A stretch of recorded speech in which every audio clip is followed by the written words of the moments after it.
Hi, thanks for watching another one of my videos on how to do the coin laundry business right and occasionally do the coin laundry business wrong.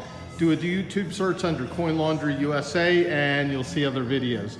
Today is Tuesday, January 16th, and I'm in Cockrell Hill to do a video on DFW Laundromat. This will be an Electrolux store. We'll have 100 G-force washers here, all hard mount. And then we'll have a combination of the Electrolux 30 and 45 pound stack dryers here. This will not have reversing dryers.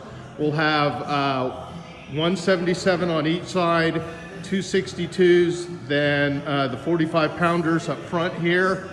And then we'll have the 77 pounder on each side here with a combination of 30 and 20 pound machines on that side. As you can see, he's used the troughs here. He's building his own racks. We'll walk back here, show you what goes on back behind here, because in Texas or in Dallas specifically, you have to use a lint trap.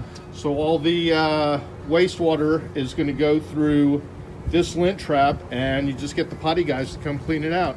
But as you can see, he had the saw cut all the way to the city sewer out there, so that can happen sometime. Got a water closet here and there.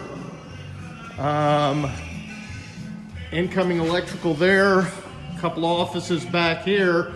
And he's going to put the soap vending machine there. And other side of the rack. It's not a very big store, but sometimes you take what you can get in size. And you can see the gas line is all run. The cutoffs are there. All the venting is in. We have openings for makeup air. So he's pretty much set and ready to go as soon as we get the equipment in. I don't know the reason he's got this cut so high, to be honest with you. I'll find out. Normally the end panels go here, but we'll find out what's going on. So that's pretty much the lowdown on DFW Laundromat. Within about 2 or 3 weeks, we'll start installing equipment. Actually, he's going to put a kitchen in over there and something like a Chipotle. So there you have it. If you have any questions or comments, give me a call, send me an email. I'd love to hear from you. Thanks for watching.